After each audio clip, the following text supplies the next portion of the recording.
안녕하세요. 정영학원의 남기정입니다. 안녕하세요. 백시근입니다. 오늘 백시원 선생님 모시고요. 어떻게 하면 좋은 학원을 고를 수 있는지에 대해서 질문을 드리고 정보를 한번 나눠보도록 하겠습니다. 네네. 첫 번째 질문을 드릴게요. 학원 선택 시 고려할 요소가 굉장히 많은데 수업 정원이 그 중에서 중요한 요소 중에 하나라고 생각을 합니다. 중요하죠. 네네.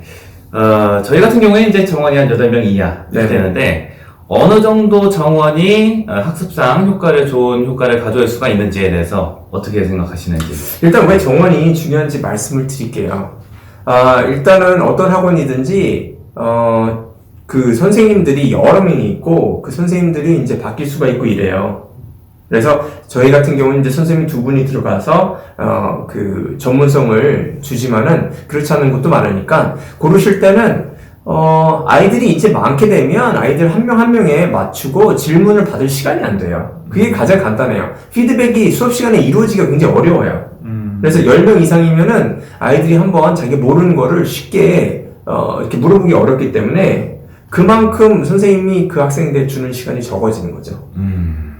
그렇기 때문에 학생 수가 10명 이하인 곳으로 고르는 게 우리 중학교, 특히 중학교 학생들, 초등학교 학생들은 아주 중요하다고 생각합니다.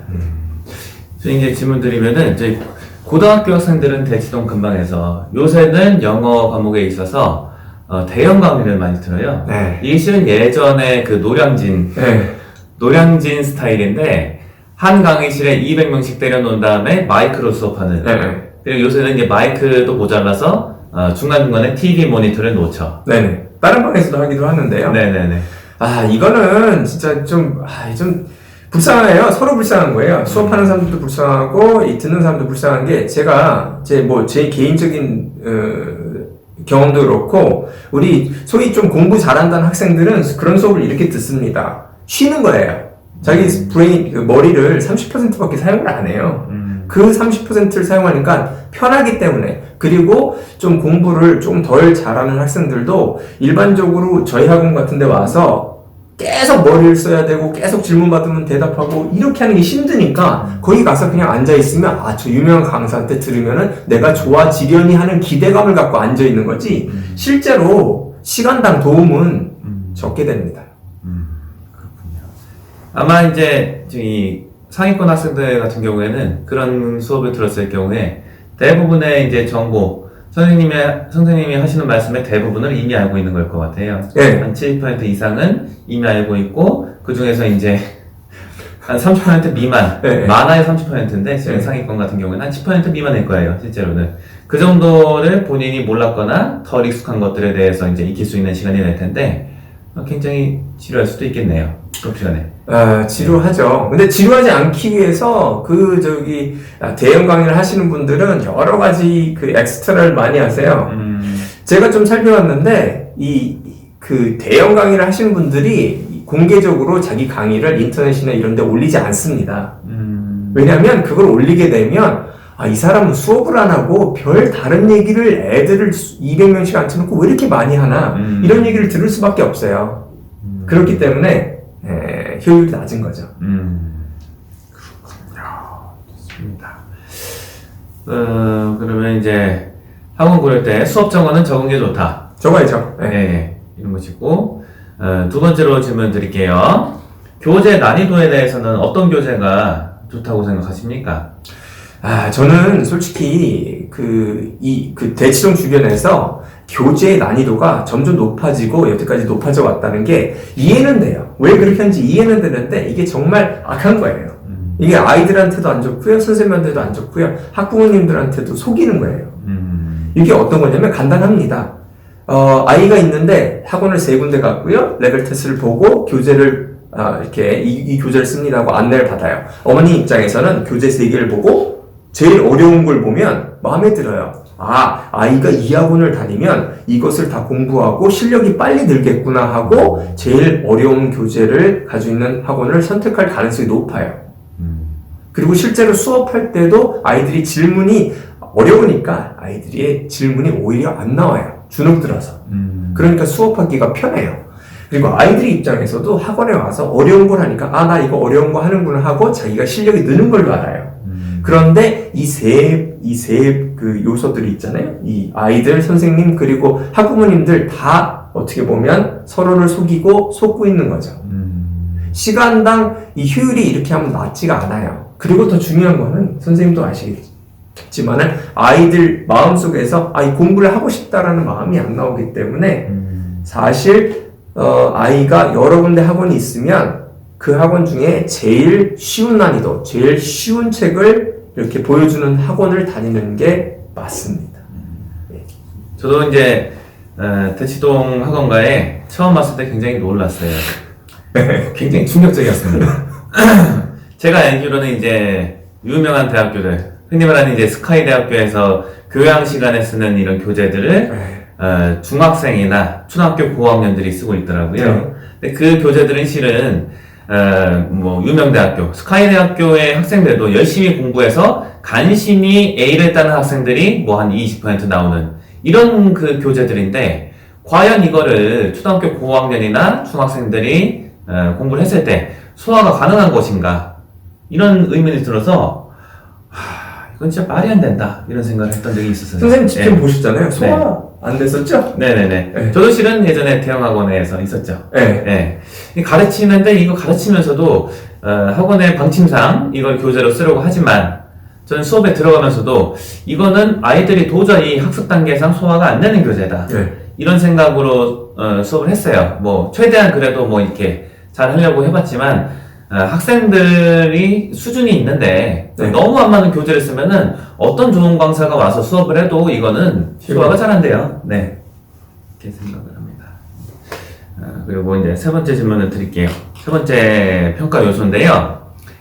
학원의 평판이나 소문 같은 거를 듣고서 많이 선택을 하는 것 같아요. 네네. 학부모님들이나 학생들이나 학원의 평판을 가지고서, 입소문을 가지고서 선택을 하는데, 그렇게 하는 게 과연 얼마나 좋은 방법일까?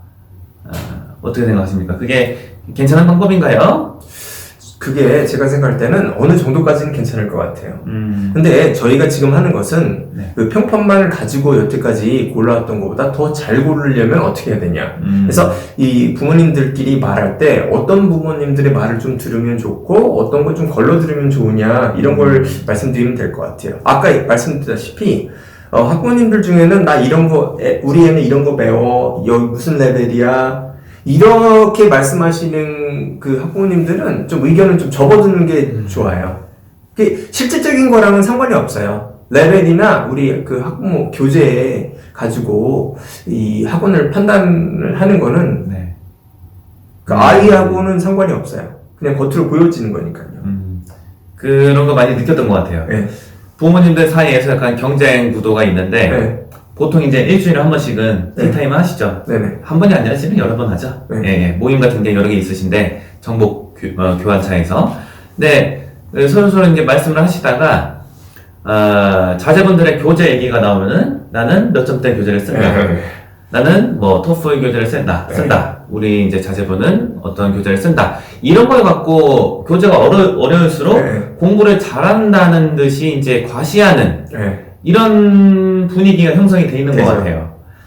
질 수 없잖아요, 실은. 학부모님들 입장에서도 질 수 없죠? 그죠? 그리고 아이들 입장에서도 실은 아이들이 학원 이제 교재를 가방에 챙겨갈 때 내가 어떤 교재를 가방에 담냐, 이게 좀 느낌이 중요한 것 같아요. 얼마나 두껍고 멋있냐, 이런 게 중요한 것 같은데, 실은 그거는 실은 말 그대로 허울인 것 같다. 허울일 뿐이다. 이렇게 생각을 해보고요. 그리고 제가 생각할 때는 이제 학부모님들끼리 대화를 할 때 중요한 건 뭐냐면, 아이가 실제로 얼만큼 열심히 공부를 하고 공부에 대한 생각, 영어 공부에 대한 생각이 어떠냐, 이런 얘기 많이 들어보실 것 같아요. 아이가 영어 공부를 싫어해서 학원을 안 가려고 그런다. 이 학원이 안 좋은 학원이에요, 사실. 맞죠? 요 부분은 아이의 말을 좀 들었으면 좋겠어요. 그러니까 아이가 모든 학원을 다 싫어한다, 그냥 공부하는 걸 싫어한다, 그러면 그걸 감안해서 다른 학원과 비교해서 영어 학원의 공부는 얘가 어떻게 느끼는지 좀 판단하시고요. 만약에 아이가 다른 건 다 좋아하는데 영어 학원을 싫어한다, 그럼 왜 싫어하냐 좀 얘기를 나누고 그러면은 사실 그 학원은 좋지 않은 학원이라고 보시면 돼요. 네. 흔히들 이제 좋아하는 건 이거잖아요. 네. 학부모님들께서 많이 좋아하시는 게 빡센 학원. 빡셀수록 좋다. 아이들이 진이 빠질수록 좋다. 네. 이런 느낌이 좀 있는 것 같아요. 다 그런 것은 물론 아니지만 상당수의 학부모님들은 아이가 약간은 기진맥진해져야지만이 뭔가를 공부를 했구나. 네. 이런 느낌을 이제 제가 인상을 많이 받았어요, 실은. 네. 마치 이건 회사에서 야근을 많이 할수록 일을 잘하는 거다. 네. 일을 열심히 하는 거다. 이런 식의 느낌을 주는 분위기를 제가 꽤나 느껴왔거든요. 네. 요거에 대해서 이제 어떻게 생각하세요? 저희 학원 운영하시는 분들을 저희가 꽤 알잖아요. 네. 직접 얘기도 많이 해보고 하는데 그 심정을 이용해서 빡셀수록 학부모가 좋아한다. 이러한 심정을 이용해서 많이들 이제 마케팅적으로 이용을 하는 것 같아요. 네. 네네. 근데 저는 생각하는 게 이게 학습량이 많다고 해서 학생이 기진맥진해지는 건 아니다. 네. 이런 생각이 있어요. 그리고 이 전형적인 좋은 케이스는 이제 백찬호 선생님의 이 강의죠. 학습량은 많지만 아이들이 기진맥진하지 않고 오히려 기가 산다. 기가 살아서 너무 기가 살아서 사실상 문제인데요. 네네. 저희 학원을 방문하시면 좀 놀랄 수는 있을 것 같아요. 아이들이 학습 태도가 안 좋다고 느끼실 수가 있을 것 같아요. 수업 시간에 아이들이 말이 많아요. 말이 많고요. 저희 학원의 이 특징이 뭐냐면 아이들이 학원에 일찍 와요.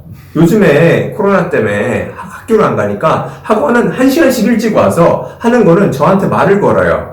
그리고 이제 공부에 대해서 저한테 자꾸 말 시키고요. 선생님 이거 뭐예요? 저거 해주세요. 저거 해주세요. 이렇게 하는 게 많죠. 그게 왜 그러냐면 수업 시간에 말할 기회를 주기 때문에 평소에 저한테 와도 말을 많이 시키는데 저는 좀 굉장히 좀 힘들어요. 그래서 이제 음악도 틀어놓고 하는데 이렇게 실제로 공부하는 시간이 많지만은 아이들이 스스로 이게 뭐 자존감이라고 얘기할 수도 있는데요. 자기 자신의 존재, 즉 자기가 궁금한 거나 이런 것을 말할 수 있는 분위기가 있는 학생 수가 많지 않은 이런 학원에서 오래 공부하면은 그렇게 지치지 않아요.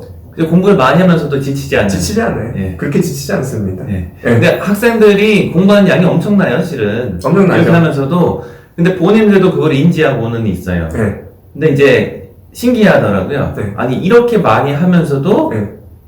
이렇게 기진맥진 안 할 수가 있나. 예. 그리고 이런 분위기의 학원이 좋아요.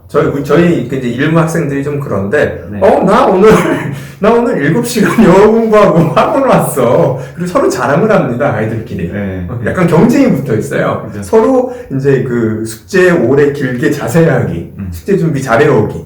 이런 분위기가 있는 학원이 좋죠. 선생님이 막 해라 해봤자 아이들 시간은 때우지만은 머리를 안 쓰기 때문에 네. 머리가 이렇게 살아나 있죠.